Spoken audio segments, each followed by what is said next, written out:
Hey everyone, I'm back. This is my brother Miles, as you all know, and figured we'd sit down and talk about a couple of the movies that I just saw today.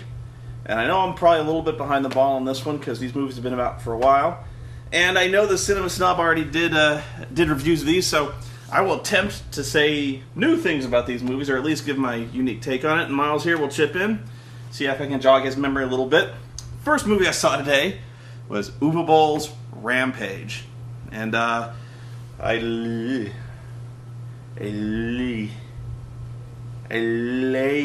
it.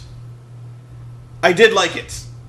I didn't, so I guess we'll have an agreement on, or discussion on that. You know, the thing is, we talked about this very briefly, and you liked the same things I liked, and I agreed with everything you disliked.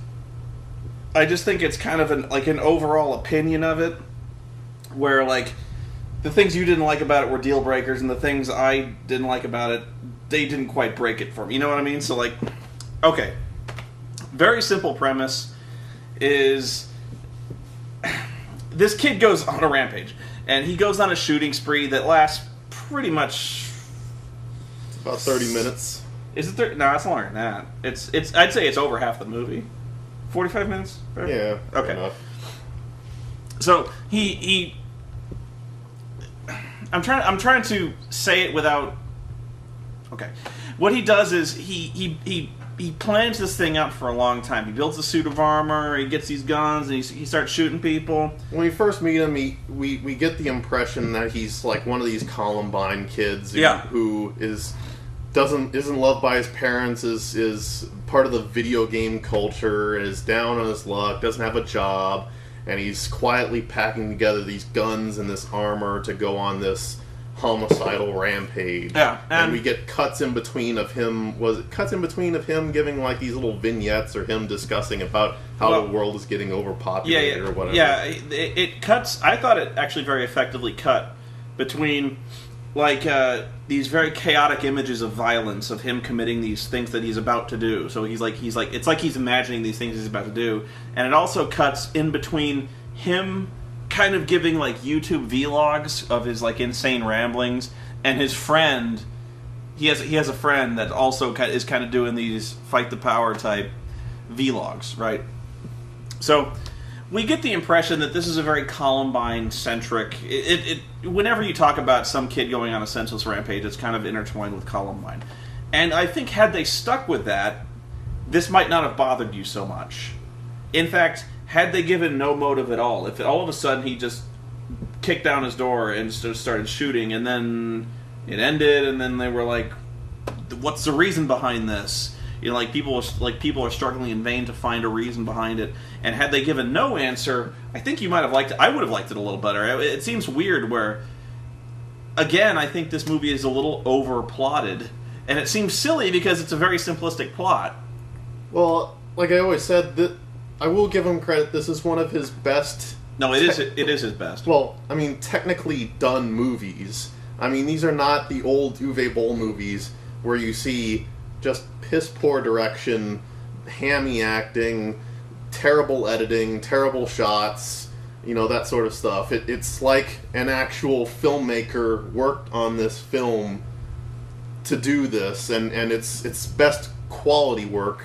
And so my problem is probably with the themes of the movie, which just don't work for me. Yeah. I'm trying to find a way to segue into the themes I'm talking about. And I guess spoilers are going to be kind of inevitable. I'm trying to describe what I liked about this film, because it's so hard. Like it is so alien to me describing an Uwe Boll film in the terms of the things I liked. And I think it is well shot. I think it is well edited, and it's scary how this does not look like an Uwe Boll film at all, and it's stunning to me. Especially when I was listening to the dialogue and how well it flowed and how naturalistic it sounded. I'm like, there's no way he wrote this. No way! And so I eventually just figured out that this must have been an improv movie. Like, you had good actors, and you did have very good actors. The parents... There's really only like 4 actors in this whole film. It's the kid, his friend, and the 2 parents. Can you think of any other actors? Maybe the Starbucks clerk. No, but I haven't done much research on this movie. Uwe he's done like a 2-pack of movies where he's doing the artistic Uwe Boll. He's taken a break from video game movies, and he's done Rampage and Stoic, which a lot of people haven't even heard of, which is him shooting this true life story about these inmates that have killed another one of their inmates and try to make it look like a suicide. And that one, it's all improvised dialogue, and it's got Edward Furlong. I was telling you about it. He's looking completely ragged and fat. Well, if you've seen that Crow movie that Furlong is in, he's horrible, and you just got to wonder what happened to that guy. He went insane. Dude. Years have not been kind to him, and this is not makeup. Edward doesn't look good at all. But yeah. I mean, I think actually, if his style of directing has kind of gone to this point where he lets the actors improv and just go, it's working.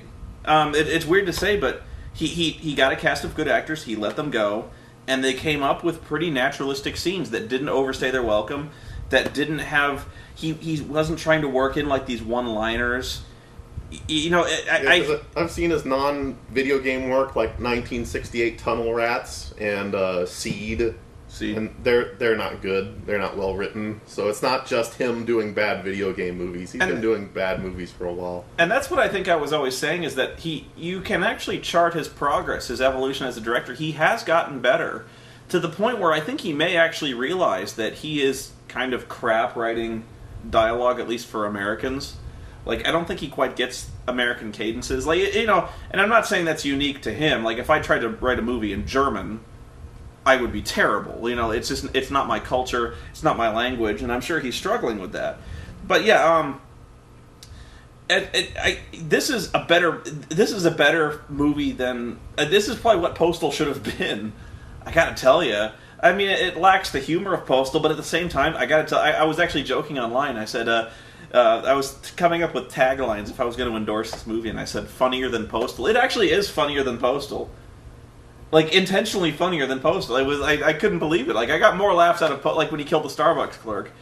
And actually, that was a problem you had was, and I agreed with you, was there are some moments here that are funny, and it's really out of place. Like, I will admit they're funny. Like when he takes a bunch of shit from a Starbucks clerk who can't make his fucking macchiato.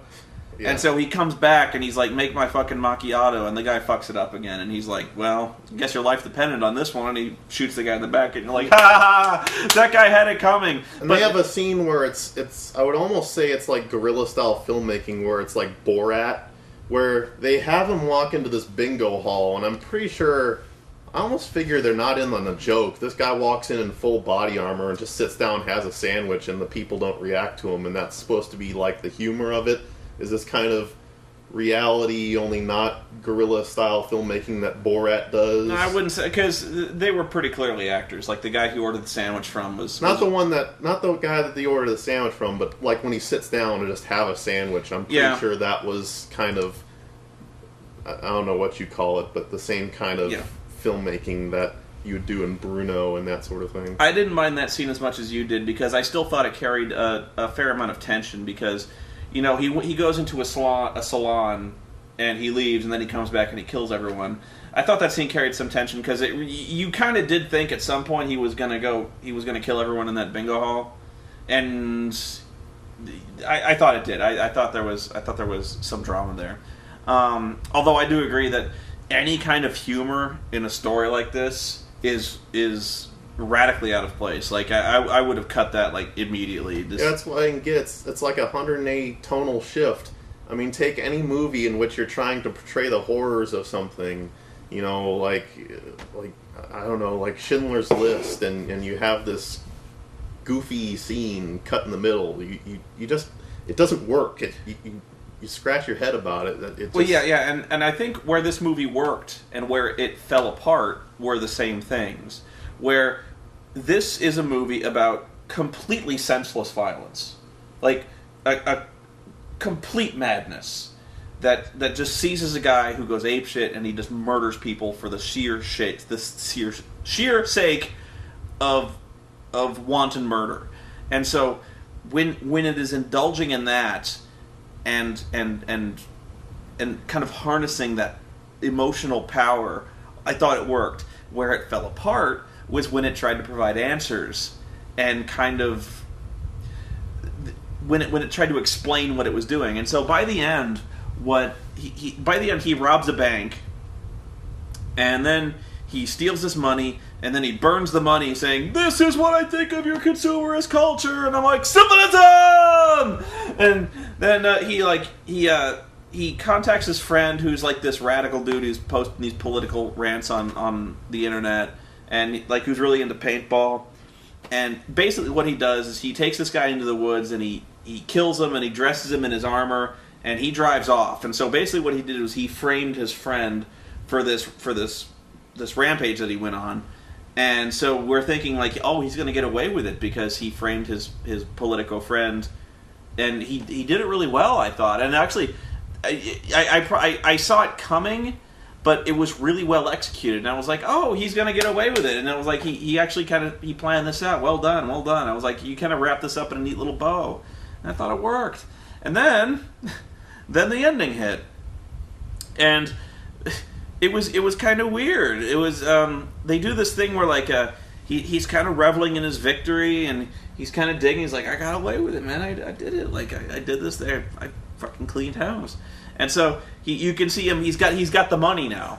Like he burned this money, but he didn't really burn the money. So he like burned fake money, and so he has this money now, and he's like throwing a suitcase, like, I got the money. My plan worked perfectly.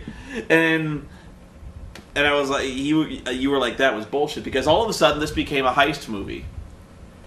Like it was almost kind of implying that he went on this killing spree specifically to rob this bank, like kind of a cover, it's like a smoke screen for robbing this bank. He's like, I got that. He kind of did this thing where he's like, fuck your consumerist culture, and he stole the money anyway. So you were like, oh, it's a heist film. That's stupid. And I was like, yeah, it is pretty stupid, isn't it? And because now you kind of took this. You kind of took his very simple motivation as basic as it was, and then you're like, oh, so he didn't really believe in this stuff. He wasn't kind of going on this emo Columbine thing. He was really just after money. And then he watches TV, and they're pulling the kid he framed. They're pulling his parents out of the house, and the parents immediately start yelling at the camera, "It wasn't my son. It was Bill Williamson." Bill Williamson! And I'm like, how do they know that? Do they even know who Bill Williamson is? It's the Bill Williamson is the kid, but yeah, they're pulling him in the car, and he's like screaming, "Bill Williamson! Bill!" And the kid's like, oh shit, they're on to me now.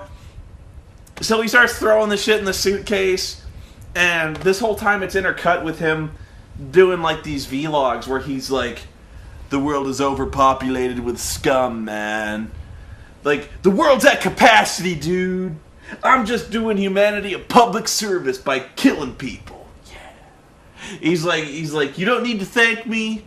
I'm just killing people I'm just clearing the world one useless person at a time. And like, there's a title card that said, like, Bill Williamson disappeared that day, and his internet rants were posted 2 years later. So we're like, okay.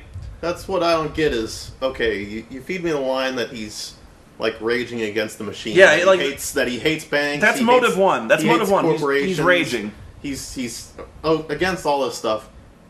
Fine. Then you go and say it's just a heist. Yeah. Okay, I'll go with that too. But then you immediately reverse yourself and then say, no, he's against population, and he's raging against people. He's like, he thinks society is useless, the world is overpopulated, he thinks he's like doing some benevolent service for the world that people don't understand and cannot fathom. And I'm like, okay, you gave us one twist too many. You've gone too far with the twists. And it's just a complete inversion of everything that... It's too complicated for this movie. It's not necessary, and it doesn't really make sense, because he's like he still has the money, the money is where it kind of sticks with me, it takes his it takes his message, however flawed and basic it might be, and just makes it about money. And then you have to question who goes to these lengths for that much money. I don't know. And when you try to compare this to movies who do the same kind of violent, senseless revenge fantasy, Taxi Driver, and I saw it as a failed Falling Down. Falling Down, exactly. And my opinion of this movie dimmed considerably in comparison to Falling Down and Taxi Driver, because it's trying to be like that kind of movie, and if you hold it up to those, it's an Uwe Boll movie. But this was okay. I really, really hate to say that. You have no idea how much that hurts. But it was entertaining. Like I said, when it was simple, senseless violence, it didn't come across... Maybe it did. It didn't come across as tongue-in-cheek or exploitative. It was exploitative, but it didn't come across as Uwe Boll saying, look how edgy I am, I thought it was shot very, very... I don't know what the word I'm looking for. Very tightly. I thought it was shot tightly enough that I wasn't rolling my eyes at the pretentiousness of it. You could so easily go pretentious with this sort of thing. And my view is, congratulations, Uwe. You've made a movie that's not embarrassing anymore. Yeah. The problem is that on its own merits, it's still not that good compared to other movies. Yeah. That's my problem with it. But what's funny is I could actually have seen this movie in a theatrical release. Had they actually put this movie out in theaters, it would have been kind of a challenging movie to watch. And not challenging in the way that House of the Dead was challenging. Yeah, weird praise from me, but yeah. I didn't like it nearly as much as Brad did. Don't get me wrong. He kind of gave it a really glowing review, and I'm like, it's not that good. It was okay. I have not listened to the commentary. I always listen to the commentary for an Uwe Boll movie because it's hilarious. More entertaining than the movie. Did you see it? No, I haven't on this one. I haven't had the chance to. But the second movie I saw, which I was warned away from by many people, including you. Pardon me, I just bent some air. The Last Airbender. Oh God. Oh my God. It was better than The Happening. No, we made fun of The Happening. That was more entertaining, actually. Yeah, The Happening was... I mean, we got comedy gold out of doing Marky Mark impressions for the Hey, guys! What? What? You're after my lemon drink. No! You're gonna kill me and take my stuff. No, ma'am. I'm not gonna take your... No! No! Hey, guys. Where'd the bees go? Where'd the bees go? That's crazy, right? They just disappeared. Oh, black water, keep on rolling. The Last Airbender sucks. It sucks so bad. And I know I called the Avatar cartoon and anime, and believe me, I got 3,000 emails correcting me on that point, so thank you, Internet. It's a cartoon. It's an animation. Whatever you want to call it. You guys are the same guys who call, fucking comic books graphic novels. Okay. But this movie... What immediately struck me was how bad the effects were. And there were some that were passable, but immediately, as soon as you're thrown into this world, you are struck by how fakey the fucking effects are. You follow these horrible actors, the waterbender and her boomerang chucking brother, and they're walking around. That's Harpo, isn't it? Yeah, it's Harpo. Yeah, they're walking around the most obvious soundstage I've ever seen in a movie. It's they're supposed to be in the Arctic Circle, walking around this glacier or something like that.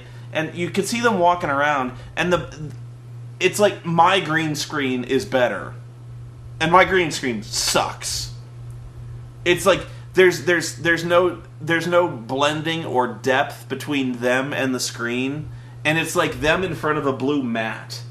There's nothing back there. You can tell they're on a completely even floor. You can tell that they're not actually anywhere where it's cold because you can't see their breath. There's no wind of any kind.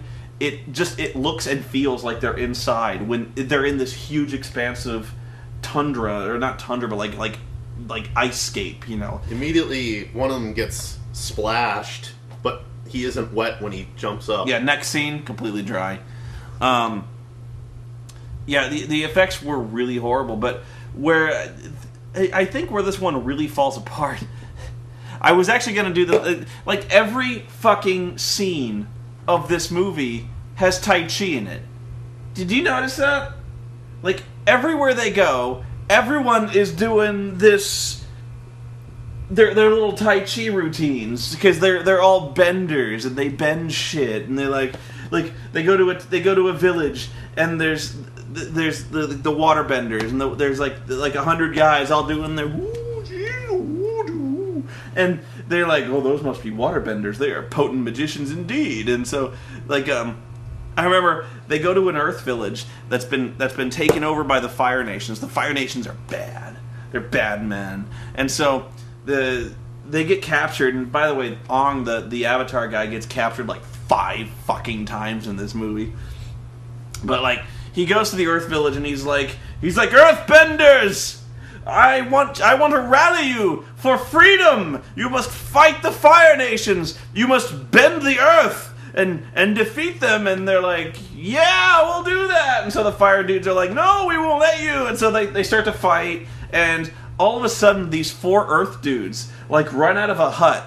And in perfect unison, like they're the Backstreet Boys, they're like, yeah, and then they like raise a wall of earth, and I'm like, they choreographed this shit, like they had this thing perfectly timed. Like it was hilarious how they kind of like they all did this little leap, and then they struck their pose, and then they're like, woo, ha, and then like the Avatar is like just as planned, and like they fight the dudes. And he's throwing him around, and they're like, oh, I'm bending air, and it was such crap. And like you got that, is it Dev Patel guy? Yeah. Who like, there's no middle ground. With all of his lines through grit his teeth, and so I've got to get to the Airbender. So like he like rages for no reason. So like they capture the Avatar dude, and they give him this test, and they find out he is the chosen one. And like the very calm bearded guy with the long hair, he's like, you have passed the test, you are the Avatar. And all of a sudden the guy goes, you are my prisoner! And like I'm like, Jesus Christ, dude, chill out. And he's like, you will stay in the hold, you are mine. And I'm like, fucking hell, man, calm down, dude. And so of course the other guys mount this rescue, and the Avatar has the flying creature from Neverending Story, the big shaggy fucking thing that looks really, really fake. And so they mount this rescue mission, and of course the water chick is all doing her Tai Chi, and she's like, water, and am I the only one bothered by the fucking Tai Chi in like every fucking scene? They were all like, and so they rescue Ong, and then they're like, and the Avatar's like, I don't know how to bend water. Like, I can bend some water all over your fucking face. And so and she's like, I will teach you how to bend water. I have this scroll. And so she like stretches this scroll, and of course there's like a 5-minute montage of her on a fucking rock in a river doing like water. And then he's like, you mean like water? And she's like, no, bend your wrist. Woo. And so they must have drilled these assholes for like 2 months learning Tai Chi routines and doing it. It was pretty to watch, but there was just so much of it, and there was just like he keeps getting captured, and like he's running away, and he's like, I'm gonna summon fog, and he's like, and like he's doing. I'm like, do you really need to do this to fucking make fog?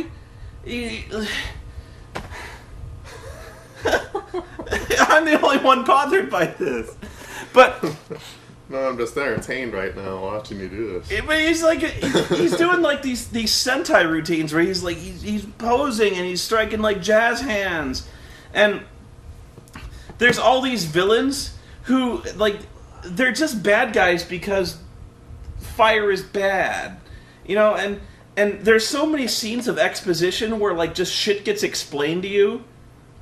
Yeah, like I explained it, and many people have said it, it's like putting an entire season of the show, which it is. Book 1 is season 1 of Avatar, and they put it all into 1 hour and 40-minute movie or whatever. Yeah, and so it's like, it's literally like they're going from episode to episode with, like, 10-minute Cliff Notes, like, episodes. And that's why Aang gets captured, like, 3 to 4 times, is because it's like, next time on Avatar, Aang gets captured again, and then he immediately gets rescued, and so there's no dramatic tension to it whatsoever. There's so much here that there's so many things that are, they spend so long explaining that didn't need to be in it. For instance, like the princess of the waterbenders, the chick with the white hair. By the way, I really love the scene. I saw the penis hair, by the way. The princess has penis hair.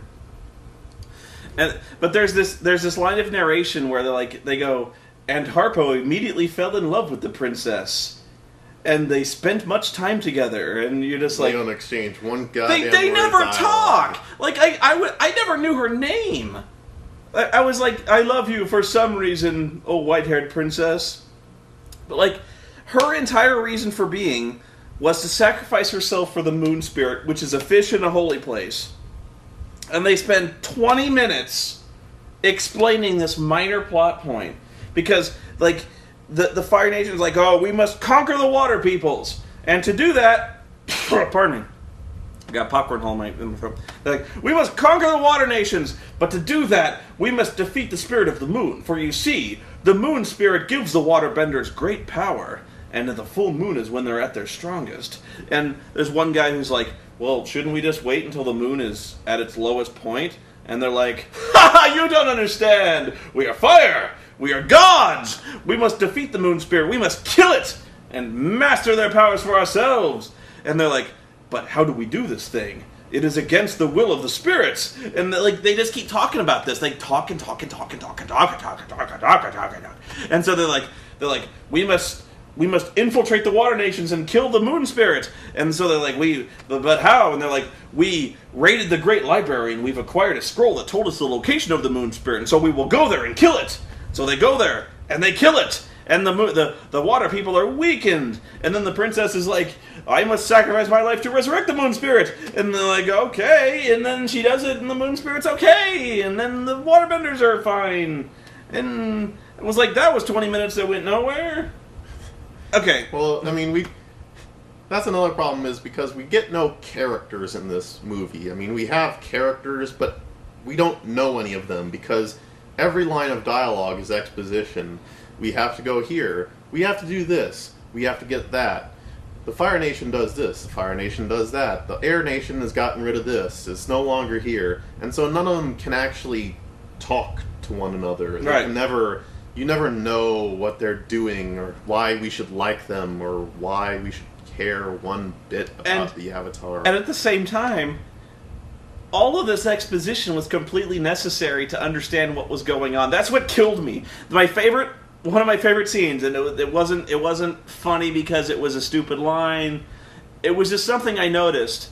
Okay, the Fire Nation attacks the Water Nation. They breach the walls, and the douchebag general guy, like, he steps in there and he whips out this scroll, and he's like, at last, I will use this scroll which I acquired from the great library that tells me where the moon spirit is, and then we will weaken the Fire Nation, and we will weaken the Water Nation, and soon our power will sweep over them. But first, I must open the scroll and find out. And I'm like, I'm going to explain what I'm going to do before I do it, and then do it, and then things will be done. And they're and so the thing is, though, if he hadn't explained all that shit, he'd have whipped the scroll out and opened it up and been like, let's go. Like, that's how I would have done. And then he'd been like, what the fuck is that? What is that a scroll? Where the fuck did you get that? What's it say? What's it do? Why are you reading it? Where are you going? And so, like that line of dialogue, while clunky as anything I've ever heard in my life, was absolutely vital It was just... And they actually have so much exposition that even the characters can't deliver it. They have to have a narration over it when they don't even have characters that can explain what's going on. That's why you had that line of dialogue that was like, and Harpo and the princess fell in love, and they are deeply attached to one another over a short period of time. There were so many subplots, like Ong keeps seeing the spectral dragon, who tells him absolutely nothing useful. Like, the entire time, he keeps seeing this vision of the dragon, and the dragon's like, you must master the elements, Ong. And Ong's like, I should. And I'm like, really? Think so? And so, like, he goes to the Water Nations, he sees the dragon, and the Fire Nations attacking, and the dragon's like, you should use water against the Fire Nations. And Ong's like, I should! Thanks, dragon! And the dragon's like, no problem! And I'm like, I'm just beating my head against the armrest going like, are you fucking out of your mind? I hated this movie. This needed to be completely rewritten. It needed to have an actual 3-act story arc to it. It needed to have a set goal to it. You know, Aang has to do X, and Fire Nation tries to prevent them from doing X. But like I said, it's like 10 episodes strung together, and you have mini plot, movie over. And that the movie just farts out at the end. I mean, it whimpers and dies. And so many of so many of these micro plots that go on, like there's a major plot where he frees a village, and they're like, we should, as you master water, we should free all the villages that are under the Fire Nation's domain. And he's like, I should do that. We never see him do it, and we never see how it really impacts the Fire Nation at all. Like, we only see, like, the Emperor dude, who never leaves his house, and the only thing he ever says is, like they have, like, 5 scenes where he's all, we must find the Avatar. Go and find him at once. And people are like, yes, sir, and they leave. And then, like, he does this so many times. Yeah, the exact same role as John Malkovich in Aragon. Actually, John Malkovich killed that role. He only had 2 lines, but he killed it. I suffer without my stone. Do not prolong my suffering. But watch Aragon. Malkovich has, like, 2 lines. Don't watch Aragon. Kills it. Kills it dead. Awesome. Good times. But, yeah, I'm trying to think of other scenes of exposition that were just brutal. Where it was... And like, there's lines of exposition that establish shit we've already well known. Like, the scene where they capture the guy. They capture Ong, and the guy sets the 4 things in front of him, and he works all 4 elements, and the guy's like, well, you passed all the tests, and there's only one person in the entire world who could do that and master all 4 elements. And I'm like, we know! Like, the narration told us this. The one that really struck me was when Ong got captured for, like, the 3rd time, and this character we'd never seen before called, like, the Blue Devil. The blue spirit, yeah. And he comes in to rescue him, and you're just like, I've never seen this person before. And then, all of a sudden, in the next scene, we're like, did you hear that mysterious Blue Devil keeps attacking the Fire Nation? And they're like, no. No, I haven't seen him. And then... You never see him again. All of a sudden, we get this revelation that it's this character. Yeah, they held that tension for all of, what, 2 minutes? And, yeah, they reveal it. He's a masked character. Who's this masked character? I don't know. Who could have possibly helped Ong when there's, escape? like, one other guy it could be. And like, then they immediately unmask him, like, 2 minutes later. That's when I knew we were just watching mini episodes. Like, I'm sure this would have been revealed later on in the season. It would have been like, surprising, but no, we have to make everything short. So 2 minutes later, he immediately unmasks, and I also liked how they know this guy is, like, the most powerful wizard in the world, and yet they always seem continually surprised when they capture him, and they just, like, they ask him not to do the air thing. Like, they chain him up, and they're like, don't do the air thing. And he's like, alright. And he just kind of hangs there. And then they put 2 guards on him. Yeah, they'll put a guard on him, and they're like, holy shit, he's doing the air thing! We told him not to do that! And, like, But yeah, like Dev Patel captures him again, and he has him like he's meditating or something like that.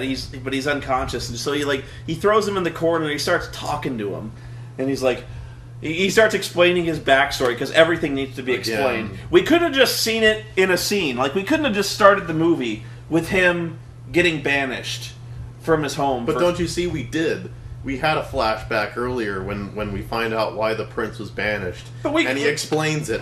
And then he has him captured. And he explains it again. And it's not a complex backstory here. This is not... Shakespeare. I remember. There's 2 scenes with the douchebag general. The douchebag general had like 3 scenes. One with the scroll where he's like, and now I will use the scroll I acquired from the Great Library to find the Moon Spirit, and by killing it I will weaken the Water Nations. And so that was one. The second one is when he sees Dev Patel's character, and he's looking through a telescope, and he's like, there is the ship of the exiled prince.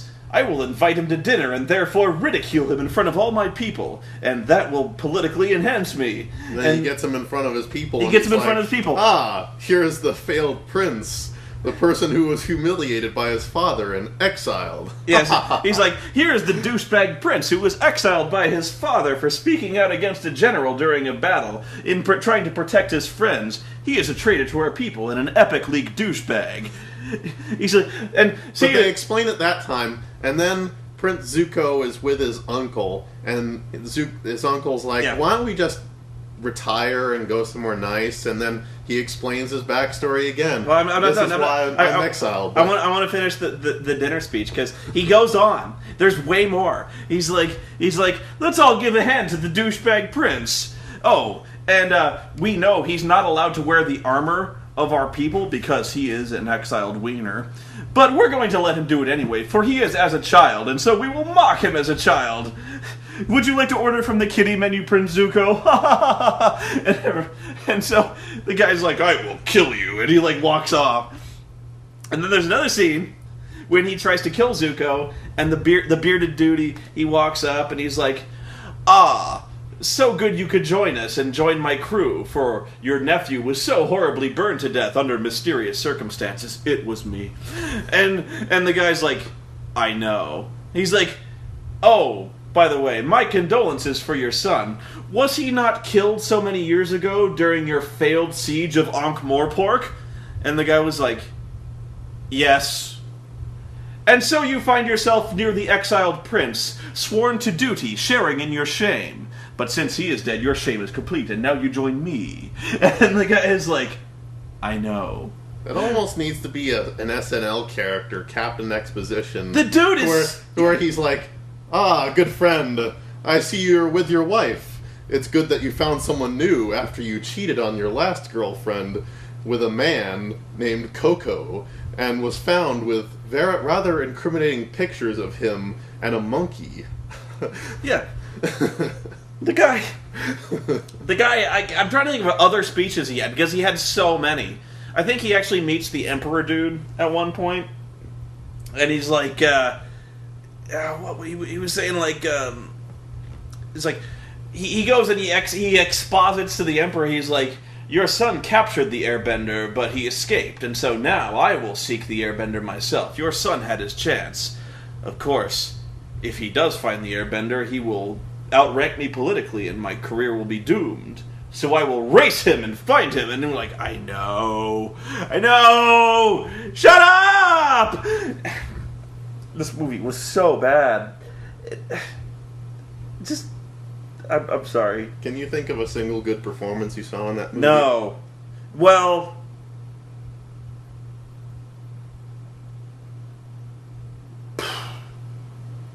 I liked the water guy. You know, the older guy who did the water thing? You know? No? Wow. He was okay. That's all I got, though. Man, that movie. I did like the bearded guy, the fire guy. Who was like... Yeah, the uncle. I liked him. I like that they tried to... this is going into spoiler territory, but they immediately tried to sequel bait us. Oh, yeah. And it's so hammy that you almost expect a dun dun dun. Oh, no, they pretty much did that. They kind of did like a Carmina Burana thing instead of the dum dum dum, but they're like... But she's got this evil grin, like... And of course, it takes place in an exposition scene where, like, the Avatar defends the Water Nation, he's mastered water, and so they cut back to the Emperor dude, and he's like, as we all know, there will soon be a comet, the first of its kind in 30 years, and it will enhance our power so we can summon fire with our own natural chi.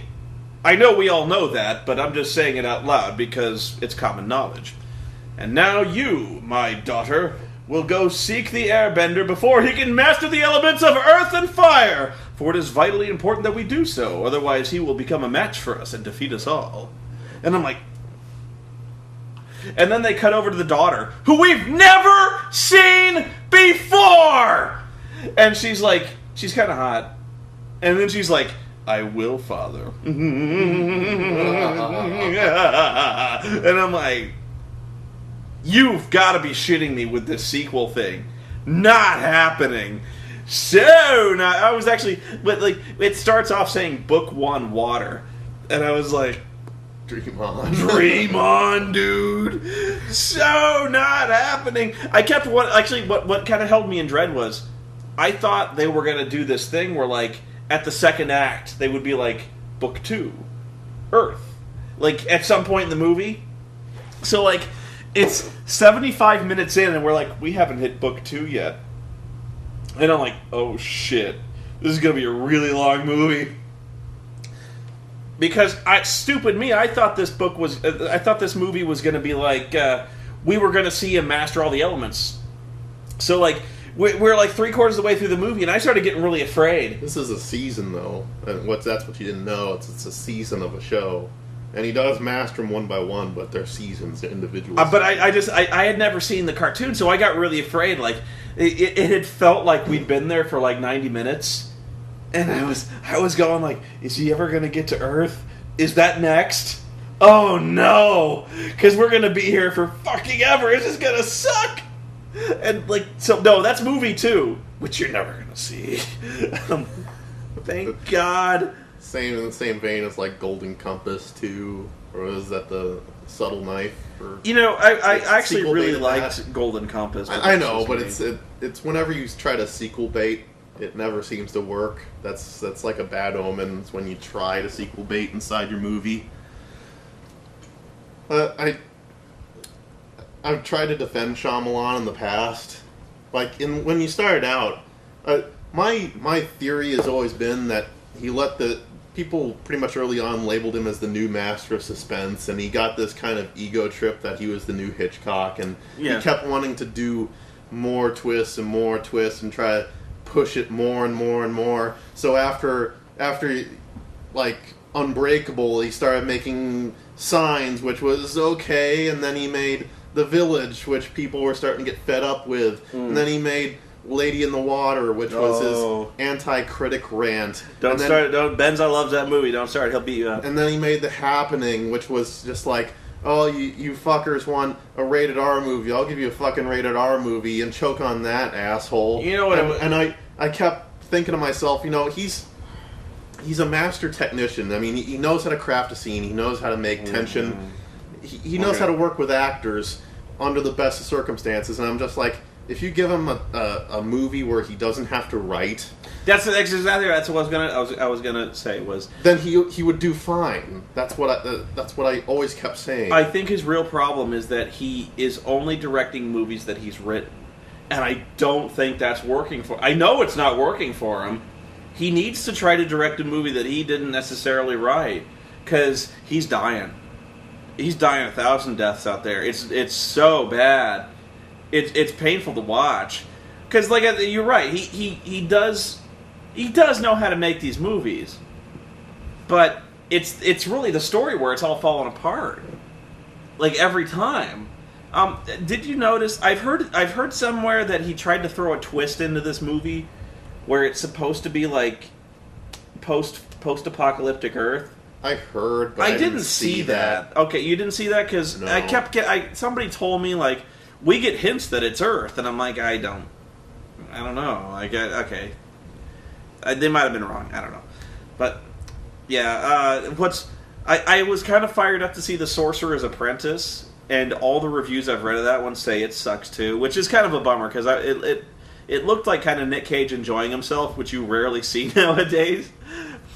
And by the way, I'm a big Nick Cage mark, so if it's Nick Cage being manic, I'm all for that, because Bad Lieutenant Protocol New Orleans was awesome. Anyway, that's all I got from here. You got any final thoughts? No. No? Okay. So that's our thoughts on Rampage and The Last Airbender. My God. Avoid Airbender. Avoid. But watch The Happening. You will rarely see a funnier comedy. Was that not the... I'm trying to think of a worse movie I saw this year than Airbender, and I can't come up with one. No. I'm sure if I thought about it, I'd come up with something better. You've seen quite a few movies this year. I'd have to say this is the biggest disappointment so far. You thought this was a disappointment? I had no expectations for this one. I did. Really? Because I thought this wasn't going to be something he was going to be writing. I thought this was just something he was going to be directing. So and the trailers looked all right for it. So I thought it was going to be I thought it was really going to give him a chance to show off his directorial abilities.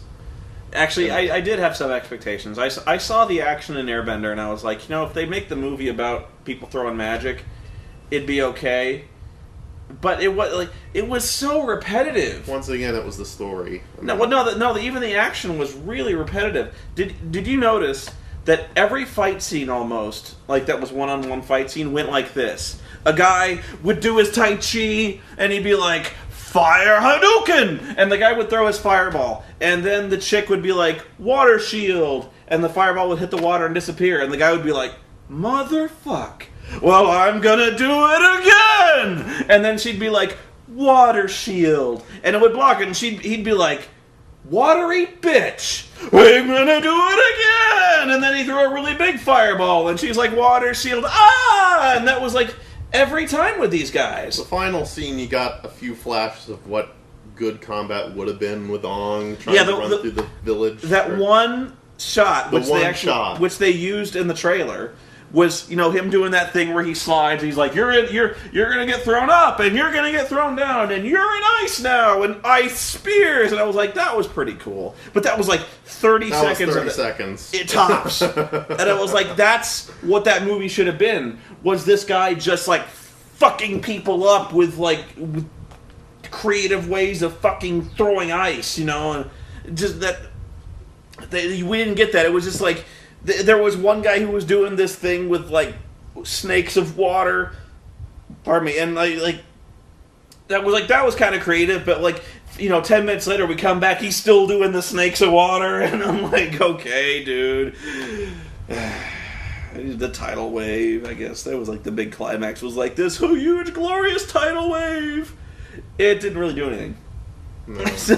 But yeah, it was like the fights were so repetitive. And like the Earth guys, the guys would be like, I'm going to summon a Fire Hadouken! And then they'd be like, Earth Shield! And they'd be like, fuckers, Hadouken! Earth Shield! And it'd be like, that's what we got. That's what the Earth dudes do. We do the Earth Shield. Like, they couldn't just be like, Mud Ball! And like fucking or like, make like spikes of rock, or do make like walking golems made of rock and be like, in the cartoon they actually do that. They do that? Yeah. So the cartoon's probably way better. It is. Is it? Alright, I gotta watch. Seriously, if the cartoon, I gotta cleanse the palate, man. That... Because they're just like Earth Shield. And by the way, they need to say that every time. Earth Shield. I also like how everybody in these villages has to dress in their color scheme. So like the water dudes, they're Power Rangers. They wear blue and whites. And when we go to the Earth village, it's browns and beige.